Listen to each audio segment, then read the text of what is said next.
po, hihingin po yung booklet. Sabi, babalik, wala pong gamot.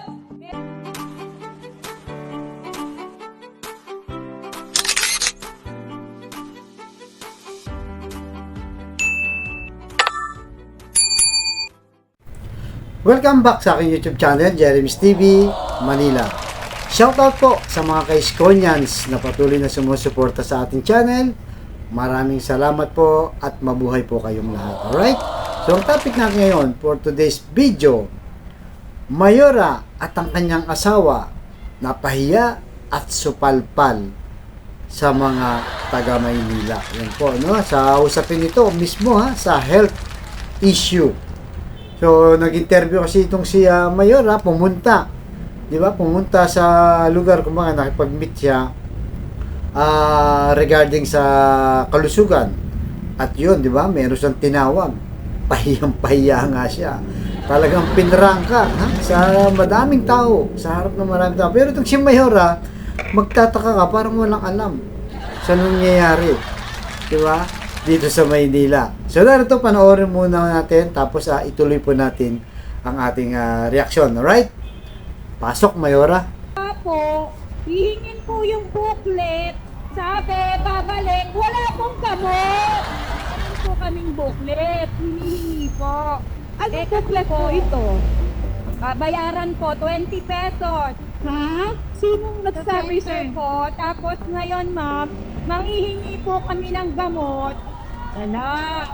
Oh. Pag meron pong gamot sa center, ipamigay niyo po. Tama ka dyan. Kayo wala pong makipag-plastikan. Sila, kasi po, pabalik-balik ako doon, Mayora, wala naman pong losartan. Ganito, okay lang ito, di ba? Kaya nga sabi ko sa inyo, walang tama o mali. So, yung mga ka-Iskonians, no, napanood nyo, di ba? Pahiyang-pahiya. Di ba? Nakakahiya yun, ha? Yung tinawag mo yung isang tao, tapos tatanungin mo, di ba? Tapos, sasabog sa mukha mo yung kanyang sinasabi. Ano sabi ni ate? Ang sabi ni ate dyan, hinihingi po yung booklet. Tapos sabi, babalikan. Pero pag binalikan, wala namang gamot, di ba? Siyempre, di ba? Magagalit yung tao, di ba? Kahit naman sino. Parang, kumbaga, pinapaasa ka lang na, sige, akin na yan, tapos babalik ka. Wala naman pala.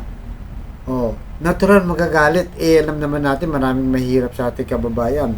At anong pinaglalaban ni ate? Yung losartan. Sa hindi nakakaalam, no? Sa mga high blood lang po yan. Tayo siya pa, umiinom tayo niyan.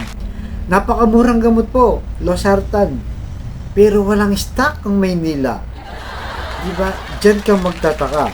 At anong sinasabi niya, di ba? Meron po kasing booklet nagtanong tong si Mayora, ano sabi? Anong booklet? Hindi niya alam yung booklet? Na meron palang ganun na pinamimigay sa mga center.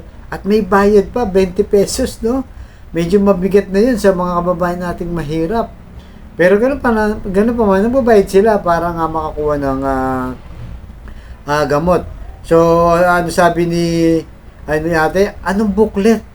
Nung sinabi niya na may bayad po yun, 20 pesos, ang sagot ni Mayora, ha? Nagulat pa siya, no?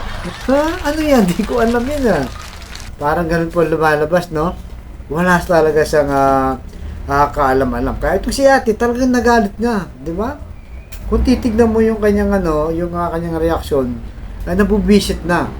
Ang sabi ni ate, pag meron pong gamot sa center, ipamigay nyo. Di ba? Tama naman po. Oh, bakit wala silang nakukuhang gamot na kung saan ay inahasahan talaga po ng ating mga Manilenyong mahihirap yung gamot na yan. Pero sabi naman ni Mayora, no? Walang mali. Yan ang sinasabi ko. Sabi niya, walang mali, walang tama. Paano walang mali, walang tama? Mali nga. Diba? Mali nga. Bakit walang gamot sa mga center? So, ibig sabihin, wala rin siyang paninindigan. Paano niya yun ipaglalaban? Diba? So, hindi niya madepensahan. Pahiya siya talaga. So, talagang dito, no? Makikita natin na hindi niya po alam ang nangyayari sa grounds. Ngayon na lang siguro talaga yung naglalabas. Kahit nga, di pa nga nakita yun dito sa amin Ngayon na lang lumalabas kasi nga, election. Pero yun na nga, tumatambad sa kanya, napapahiya siya, sumasabog sa mukha niya, yun nangyayari sa totoong buhay sa grounds, di ba? Kasi dyan mo makikita kung ano talaga sitwasyon ng Maynila. Kaya talagang si Palpasa dito, kakahiya. Di ba? Isa kang mayor, pupunta ka dyan at parang sablay yung palakad mo. Hindi parang sablay pala talaga, di ba? Kasi talagang walang makuha ng supply. Pero sabi ni Mayora, masinop daw siya sa pera. Aasan yung pambili gamot? Bakit wala? Bakit walang stock sa mga center na pabalik-balik patuloy yung mga kumukuha pero wala namang napapala. So, yun po, no? Talagang hanapan. Pareho-pareho sila ng style ng kanyang asawa. Ito naman. Di ba? Ito throwback lang po. Baka napanood yun na rin to. Di ba? Sa usapin ng online. Nag-viral to dati. Ito naman, di ba? Harap-harapan din. Ganyan din. May kausap silang tao. Pero ito, talagang sobra din. Pahiya. Pilit pa nagpapalusot. Di ba? Parang niloloko niya ng harapan ng taong bayan. So, hindi po tayo gagawa ng salita dito. Mismo, no? Mismo ang mga tao ang kanilang makakasagupa dyan. At magsasabi kung ano talaga yung nangyayari dito sa Maynila. So, narito, panoorin po natin yung throwback video kay asawa ni Mayora, itong si Fox Pangan. Right? So, pasok. Ito po yung unang issue. Unang issue. Sinasabi nila, hindi raw kayo tatanggapin pag hindi kayo naka-appointment. Diba?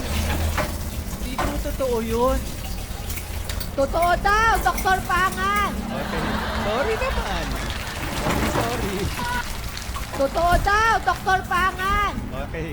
Sorry naman. Sorry. While Kung may mali, sabihin. For the experience lang, ma'am, kasi yung pamangkin ko po, for sa center, yung monthly po na inject, kailangan daw po ng online. Hanggang ngayon? Yes. Yes daw po. Okay. Sino po ang nagsabi? Ma'am, doon po sa center, ma'am, the way po kasi pumupunta yung sister ko, ganun po yung problem niya. Kailangan online daw bago po sila i-ask. Ay, naku, maling-mali. Oo nga, sorry ako. Sorry nga. Ulit-ulit na naman eh. Kaya ang sabi ho namin, baka po pwedeng kung sino marunong mag-online, online siya. Pero pwede rin ang walk-in. So, yun ang mga students na panood nyo, di ba? Sobrang pahiya din itong si Fox Pangan. So, talagang mag-asawa sila, no? Pagdating sa pakipag-usap sa tao, sablay. Sablay na sablay po. Di ba? Ano nga unang sabi ni Fox Pangan? Unang issue. Confident pa siya, no? Unang issue. Sabi nila, walang pumupunta sa center dahil sa online. Ano sabi ni Fox Pangan? Hindi totoo yan.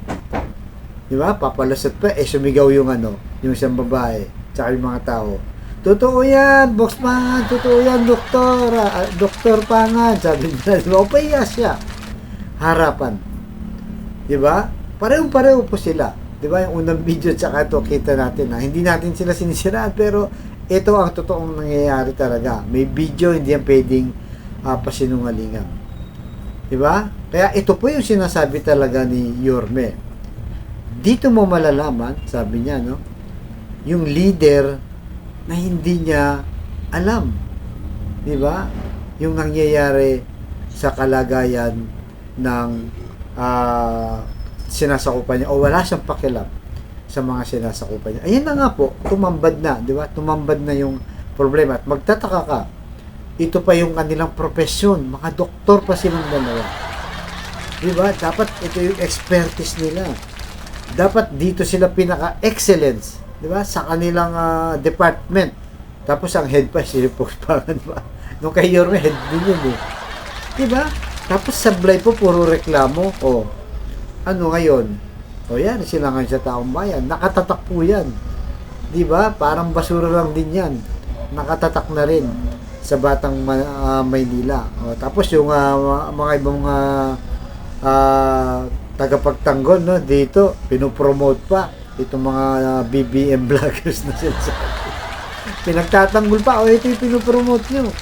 Sumasablay sa kanilang mismong expertise po, profesyon. paano mo pa yan bibigyan ng pagkakataon? Puro sablay na nga. Kaya si Yorme, ang pangako niya, ibabalik niya lahat yan. Yung mga binago nyo, simplihan lang natin. Yung sa center, 1-2 yan, 1-2 sawa. Diba? Hindi mo na kailangan mag-online.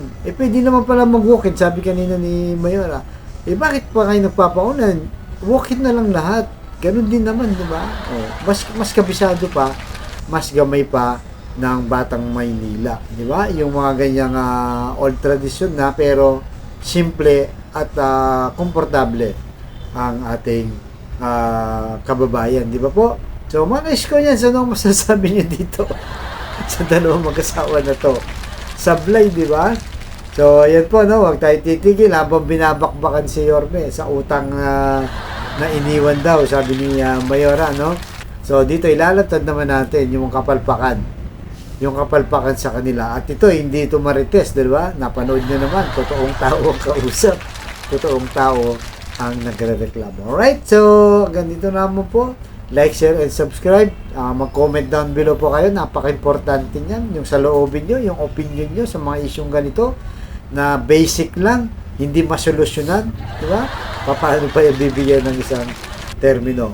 So, kailangan na bumalik si Yorme, diba? Para maayos na po. Ang daming naging problema. Naging dugyot. Paliliguan ni Yorme.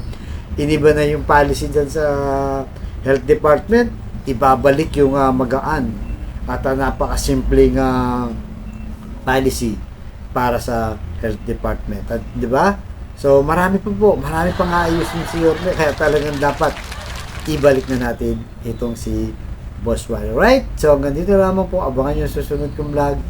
Thank you very much at pagpalain tayo ng buong may kapal. Manila, God bless.